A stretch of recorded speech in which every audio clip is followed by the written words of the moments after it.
Good morning. Come on, just move in here and get yourselves as comfortable as you can be. We're going to be here for about 5 hours. No, I'm just kidding.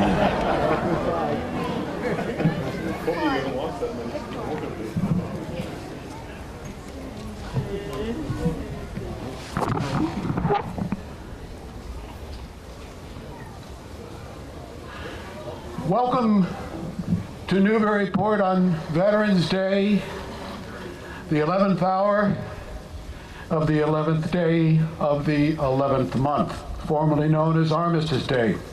My name is Kevin Hunt, and there are 16 days till Thanksgiving, and then 28 days till the holidays. So days seem to be getting very short, although you'd never know it. You'd never feel it today. Thank you for joining us on this beautiful day. Please rise if you're seated. I would like to introduce Lieutenant Jeffrey Brunel of the Newburyport Salvation Army, who will deliver the invocation. Please remove your covers.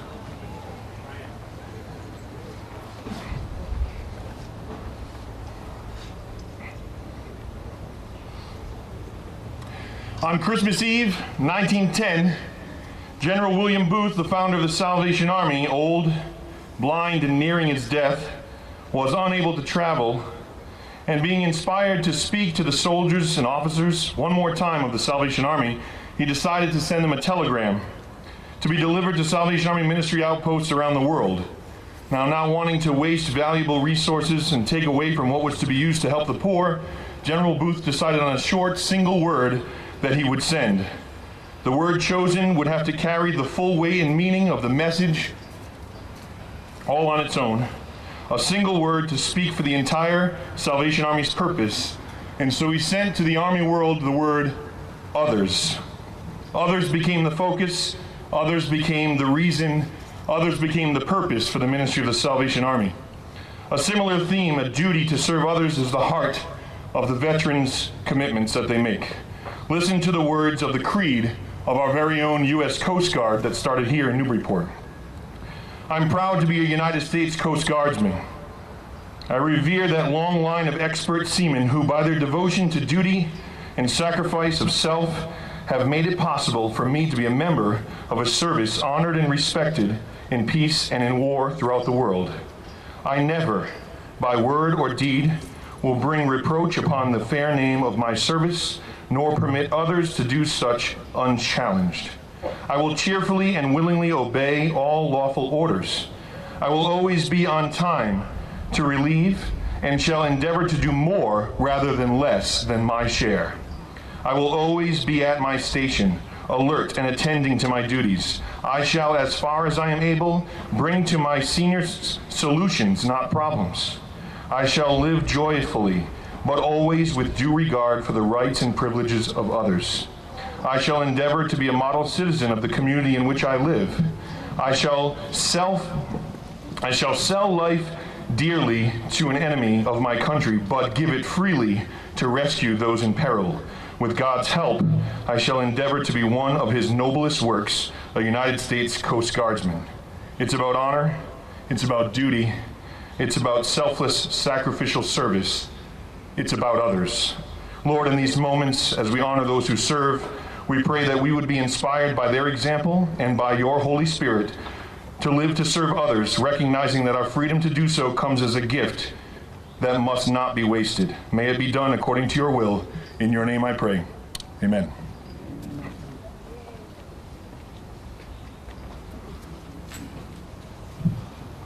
Please remain standing for the national anthem performed by the Newburyport High School Marching Band under the direction of Steve Cohen, an active member of the Massachusetts National Guard.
Joining us now at the podium are Troop 75336 of the Girl Scouts, who will lead us in the recitation of the Pledge of Allegiance.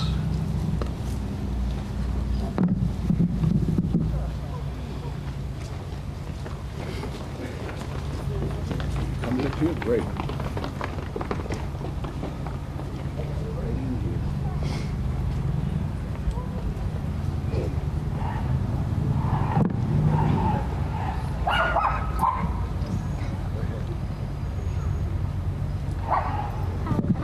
Allegiance to the flag of the United States of America and to the republic for which it stands, one nation, under God, indivisible, with liberty and justice for all. Thank you very much.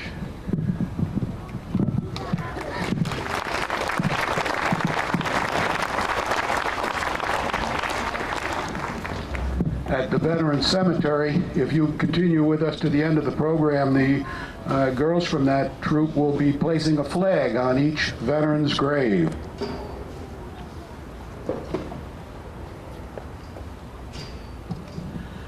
And it is my honor and my privilege to introduce the Mayor of Newburyport, Donna D. Holliday.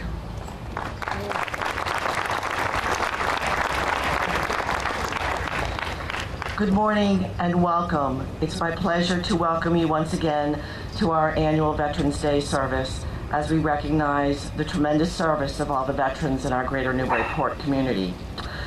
Before I start, I would just like to recognize a few of the elected officials here with me today. Our City Council President, Tom O'Brien. City Councilor at Large, Barry Connell.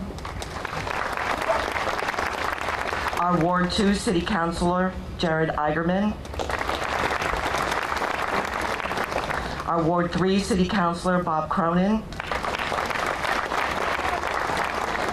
And our at-large City Councilor, Charlie Tontar. I would also like to let our Sheriff, Frank Cousins, say a few words at this moment. Thank you very much, Mayor. I just want to say a few words on behalf of our veterans that have served our country so valiantly. You know, today is a day that we take time to remember all of those veterans that have served all the branches and have served our country.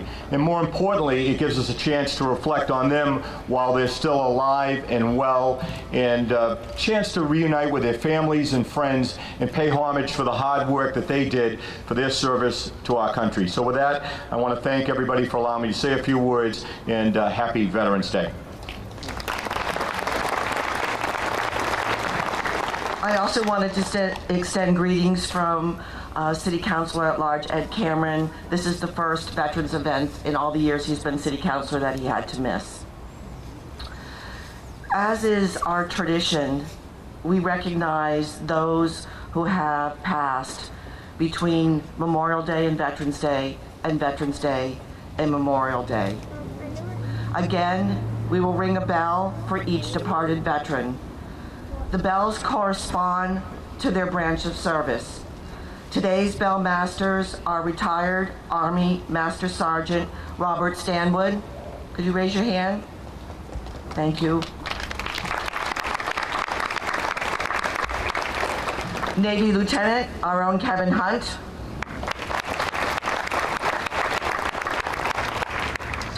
Air Force Lieutenant Kathleen Betts.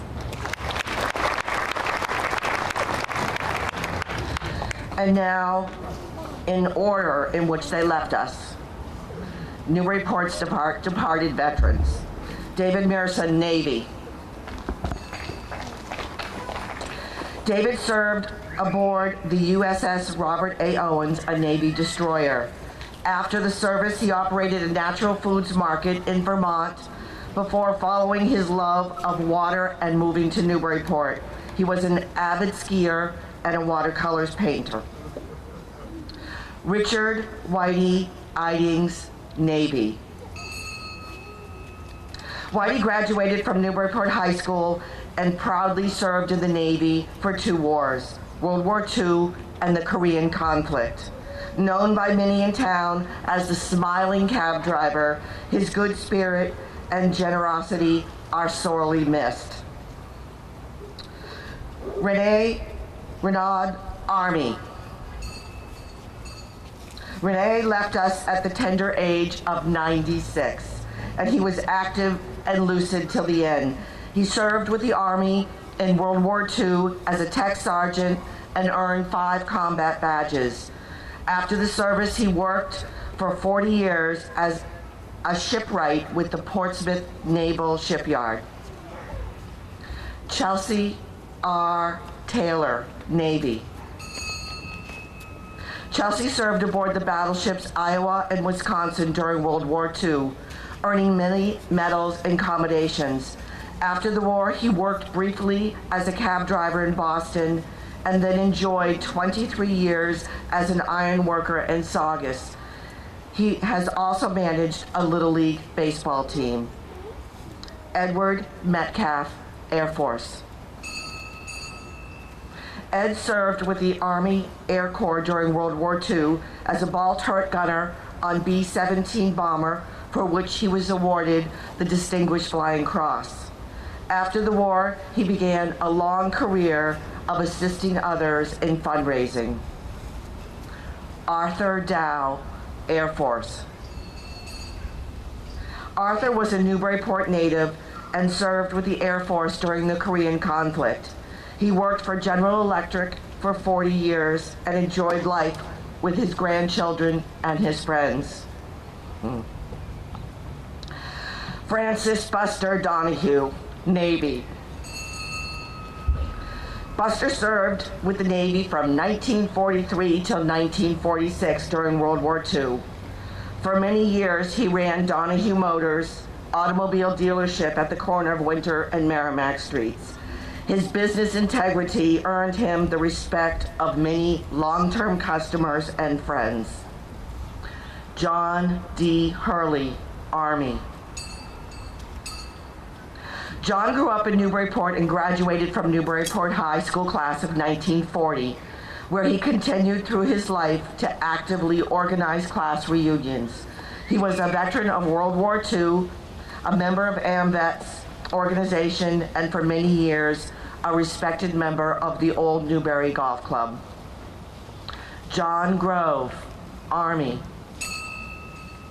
John was a Newburyport native who attended the Brown School, the Jackman School, and graduated from Newburyport High School, class of 1942. He volunteered during World War II and saw action in France and Germany as part of General Patton's army. He was a member of many notable local organizations, including the Masons, the Shriners, the Odd Fellows, as well as being a member of the first settlers of Old Newbury. Frederick Ricky Meade, Air Force. Ricky was born and raised in Newburyport and joined the Air Force and served in Vietnam. He worked many years at Bailey's Manufacturing in Seabrook and Berkshire Manufacturing in Newburyport.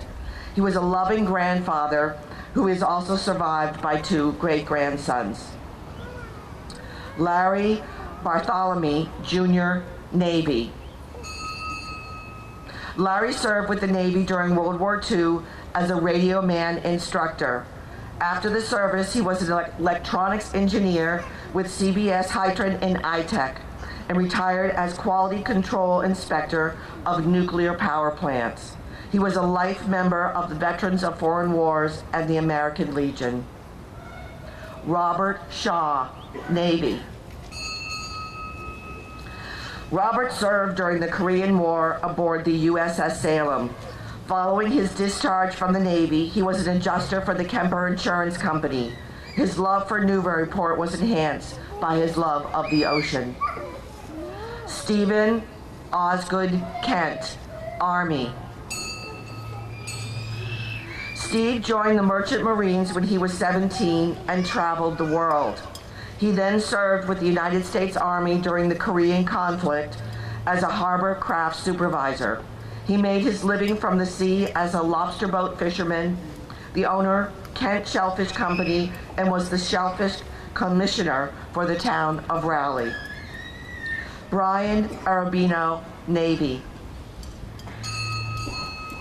A proud veteran of the Vietnam War, Brian served with the United States Navy as part of the Riverine Forces and left after 9 years with the rank of first-class petty officer. He received 2 Purple Hearts and also suffered from the effects of Agent Orange. Mr. Arabino was the manager of the local CVS store and a member of the Masonic Lodge and a past patron of Laurel Hill Chapter, Order of Eastern Star. This concludes our list of departed veterans, and I would ask if we could please have a moment of silence for these individuals and all of our veterans who have served our country.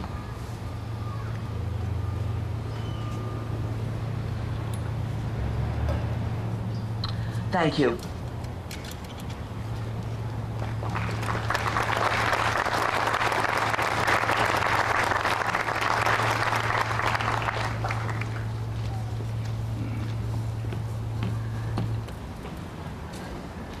Thank you, Mayor. Brown Square, where you are all standing, has been a part of Newburyport for over 200 years, and City Hall, this building's been here for 169 years. We recently renovated Brown Square about 2 years ago, and you can see that the trees are starting to take shape, although they've lost their autumn leaves here. But it's really going to be a fine design. It's going to look very well. The flagpole back there was donated to the city through a foundation named after one of Newburyport's mayors. His name is Gaydon Merrill. That foundation still exists. Gaydon Merrill was the mayor of Newburyport in 1932 during the Depression. One of the things that he pulled off during the Depression was building that beautiful high school up on High Street for $325,000. You couldn't buy a house in Newburyport for that price today. By no small coincidence, that foundation has been very successful, and the money that's been coming into this city through that foundation has been immense, tremendous help. On the flagpole to my left, you're going to see a special flag, and this American flag was flown over Fire Base Farah in Afghanistan and was presented to the city by Sergeant First Class David Stanwood, a brother of the gentleman who was just ringing the Army bell here. Lining the walls in front of City Hall are American flags donated to the city by the Exchange Club of Greater Newburyport, and these special flags also flew at Bartlett Mall during the Exchange Club's moving 9/11 ceremony. If you've never attended that or even taken a picture of those flags, I strongly urge you to get up there next year, because it is just one of the most moving times that you'll experience. I'd like to say a few thank yous, certainly to the band that has given us just marvelous music. About three years ago, Steve, was it when you took over? I tell you, the improvement has been noticeable. Not that they were bad, but boy, they've gotten good. And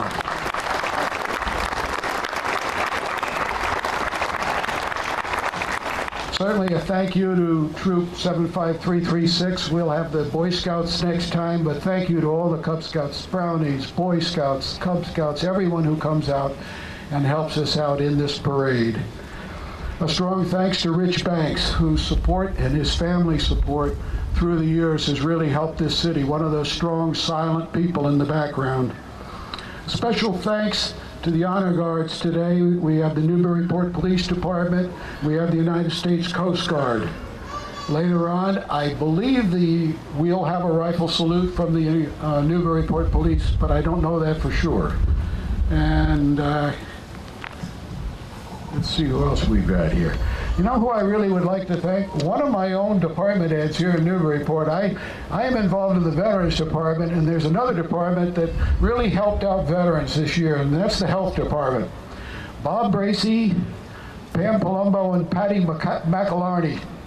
They got together and decided it might be fun to ask people if they wanted to donate something in exchange for a flu shot. The flu shots were normally $5. And they said you can give cash or you can give some food, and that will go to veterans. And they got, on 2 flu clinics, nearly $400 in cash and $300 in food. And I want a round of applause for the Board of Health. I mean, that is just really something. In fact, I didn't tell them to do that. They did that entirely on their own. All Newburyport veterans should have received an invitation to Michael's Harborside. Every year, Michael's puts on free lunches for Newburyport veterans only. If you did not receive an invitation to Michael's, let me know, and I will get that to you. Each year, Michael serves nearly 1,000 meals. The waitresses don't take tips, and that's really a marvelous gesture on their part.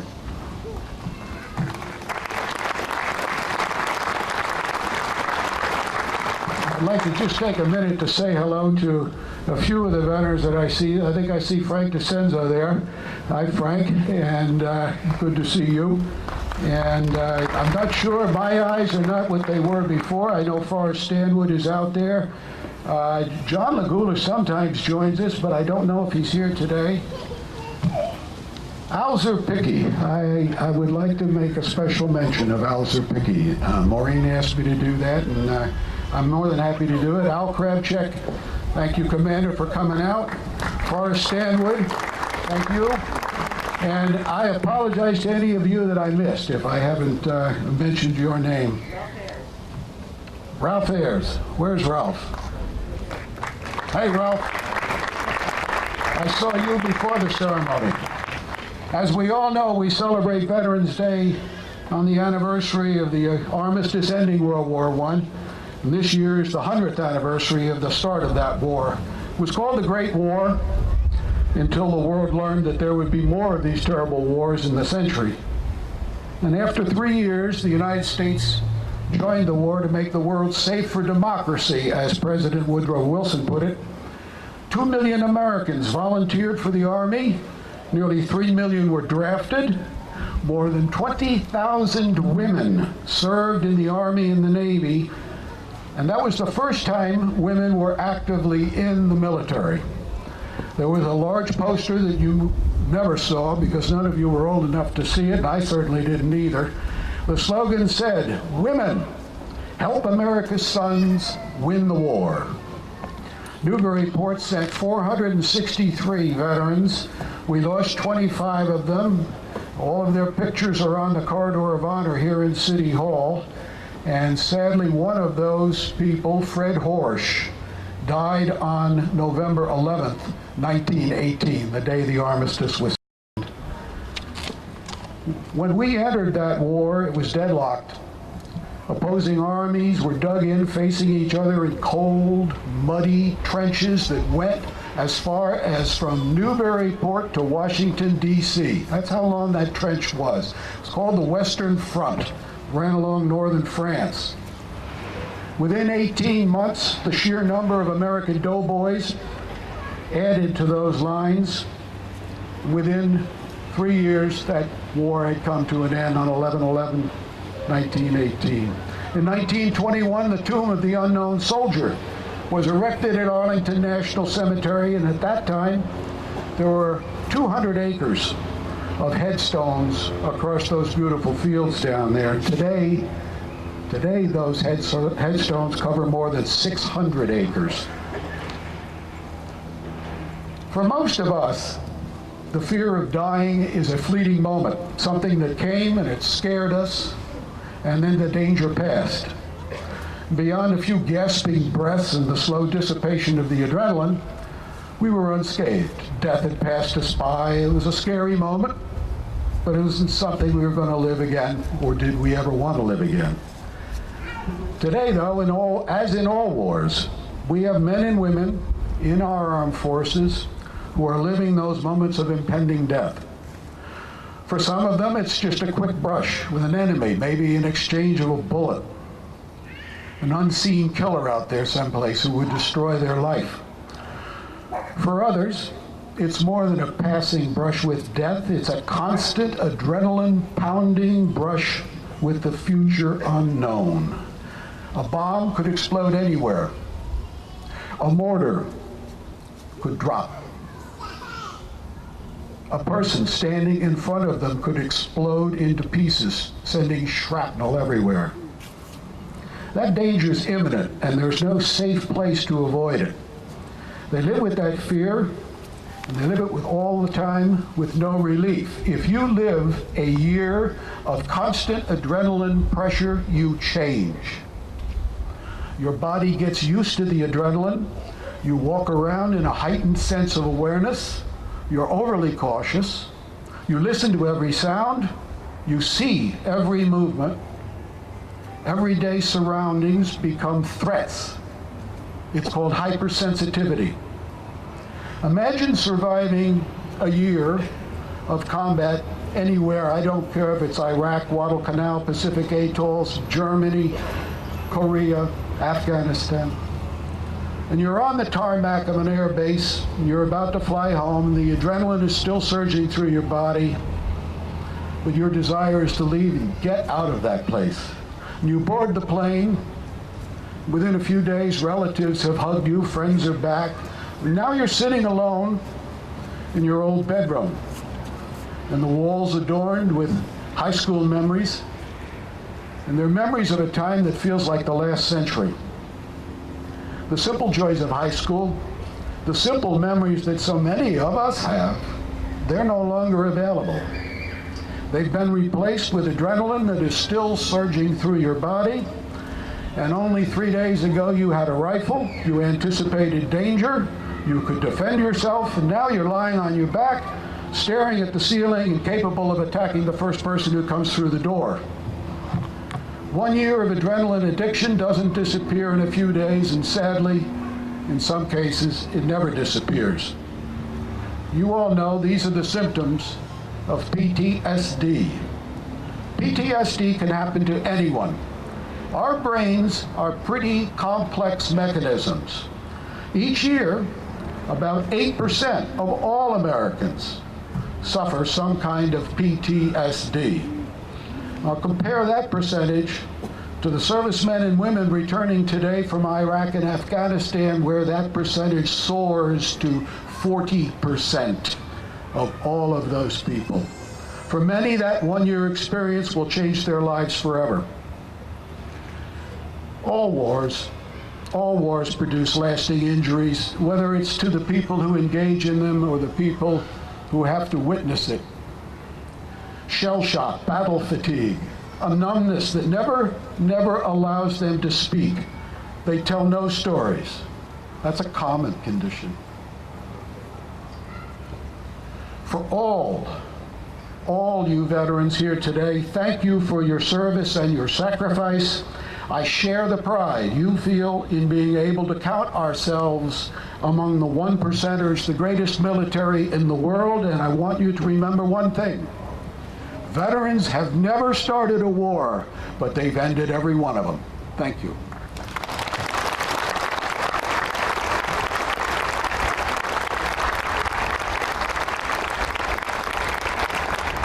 We will now reorganize out on Green Street in the same order we were in when we came down here. We're going to take a walk over to the Veterans Cemetery. That's going to take us down Green Street, along Water Street, and upstate. And, pardon me? Oh, I'm one step ahead of myself. I apologize. The band has prepared a wonderful edition today of God Bless America. Please sing along.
Thank you. My apologies there. Well, we are again going to reorganize over here on Green Street in the same order that we came down in, and we'll take a walk down to the Veterans Cemetery. Now, when we're getting close to the cemetery, you'll find that we're going to be detoured in on a little early entrance. There has been a water leak down at the end, and the street's kind of wet, so we're going to go in a little early. But you'll see that. Just follow the leader. So I think we're all set up here. Thank you.